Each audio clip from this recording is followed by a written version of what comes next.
ზურაბიშვილი დასავლეთის მხრიდან ივანიშვილის რეჟიმზე ზეწოლას ითხოვს. პარტნიორებს ეს გზავნილი პრეზიდენტმა მიუნხენის უსაფრთხოების კონფერენციიდან გადასცა. საერთაშორისო პლატფორმიდან სალომე ზურაბიშვილმა საქართველოს მეგობრებს უზურპატორების წინააღმდეგ სანქციებისკენ მოუწოდა. თითქმის საათიანი პანელური დისკუსიის დროს პრეზიდენტმა ახსნა, რომ ის, რასაც ივანიშვილი საქართველოში პუტინის დაკვეთით აკეთებს, გამოწვევაა მთელი დემოკრატიული დასავლეთისთვის. სალომე ლაბაძე აგრძელებს თემაზე საუბარს ფორმულას პირდაპირ ეთერში. სალომე ზურაბიშვილი, რომელიც რეჟიმის მოწინააღმდეგე ქართველი ხალხის ლეგიტიმურ წარმომადგენლად მიიჩნევა და მას სწორედ ამ სტატუსით უსმენენ ახლა მიუნხენში, გერმანიაში ჩავიდა საკმაოდ კრიტიკული გზავნილებით პარტნიორების მიმართ. ის ამბობს, რომ ევროპელი და ამერიკელი მოკავშირეებისგან ვერ ხედავს საკმარის რეაქციას, არადა მიიჩნევს, რომ ის, რაც საქართველოში ხდება, ახლა გამოწვევა არა მხოლოდ საქართველოსთვის, არამედ გამოწვევა წარმოადგენს მთლიანად ევროკავშირისთვის, რადგან როგორც ზურაბიშვილი ამბობს, თუ აქ ივანიშვილის ხელით პუტინი მოახერხებს, რომ ქვეყანა ჩამოაშოროს დასავლურ სამყაროს და ეს მაშინ, როცა საქართველოს მოქალაქეთა უმრავლესობა 80% არის სწორედ ევროპული განვითარების მხარდამჭერი, ეს ნიშნავს, რომ კრემლი იმავეს გაკეთებას შეეცდება არაერთ სხვა სახელმწიფოში. სწორედ ამიტომ და ამის გათვალისწინებით სალომე ზურაბიშვილი პარტნიორებისგან ითხოვს გაცილებით მეტ მხარდაჭერას, გაცილებით მეტ მხარდაჭერაში კი თავადვე აკონკრეტებს, რომ გულისხმობს სანქციების ამოქმედებას არა მხოლოდ ივანიშვილის და მისი უახლოესი გარემოსთვის წევრების მიმართ, არამედ ზურაბიშვილი მიიჩნევს, რომ სანქციები უნდა დაწესდეს ამ უკანონო დავალებების გამცემი, დავალებების შემსრულებელი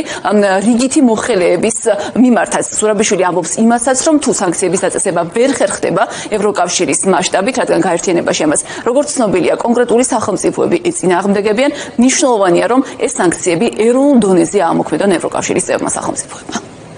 გვყავს არალეგიტიმური მარიონეტი მთავრობა, რომელსაც სურს პუტინის ინსტრუმენტი იყოს და რომელიც იღებს გადაწყვეტილებას, რომ საქართველო მის ევროპულ გზას დააშოროს და რუსულ გზაზე დააბრუნოს. ეს სახიფათოა, ვინაიდან თუ ეს საქართველოში იმუშავებს და ამ მომენტისთვის ჩვენი ევროპელი და ამერიკელი პარტნიორებისგან საკმარის რეაქციას ვერ ვხედავ, მაშინ ეს შეიძლება სხვაგანაც გამოიცადოს. საქართველო მხოლოდ საქართველო არ არის, მხოლოდ ის ქვეყანა არ არის, სადაც მოსახლეობის 80% აქამდე დიდი ხნის წინაც მხარს უჭერდა ევროპულ გზას. ეს შავი ზღვის საკითხიცაა. ხვალ ვინ გააკონტროლებს შავ ზღვას? რუსეთმა გამოაცხადა, რომ ახალ სამხედრო საზღვაო ბაზას ხსნის საქართველოს ოკუპირებულ ტერიტორიაზე, აფხაზეთში.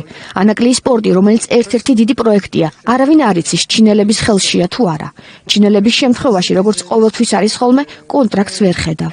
ასე რომ გონია, ეს გაცილებით მეტია ვიდრე ქართული პოლიტიკა, გაცილებით მეტია ვიდრე ერთი პარტიის ოპოზიციაზე გამარჯვება.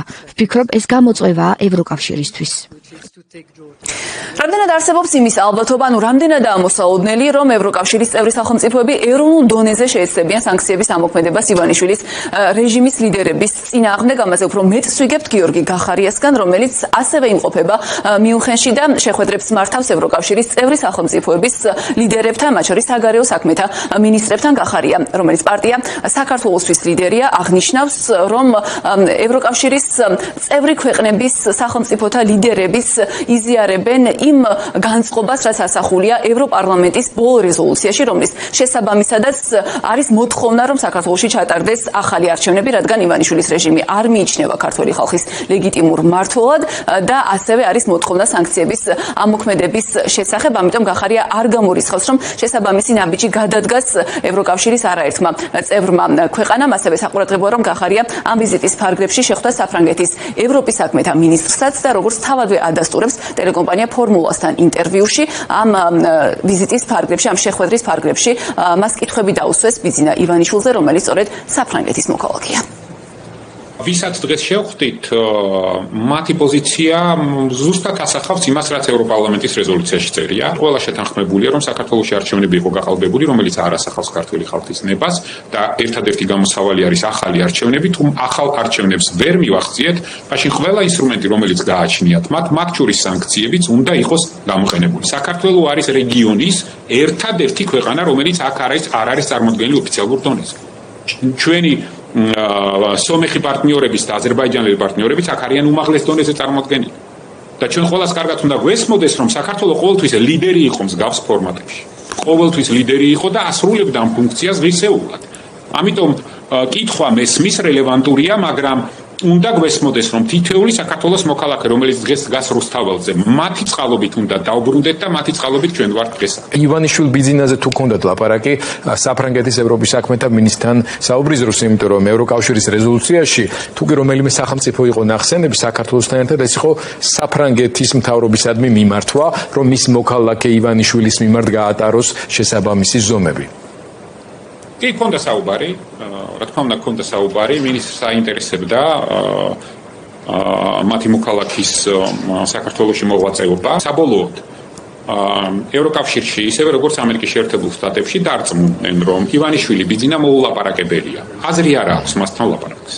იმიტომ რომ პოზიტიური შედეგის დღის წესრიგის მიღწევა არის შეუძლებელი და რამეს თუ მიაღწიეს, მერე არავინ არ არის გარანტირებული, რომ არ გადააგდებენ.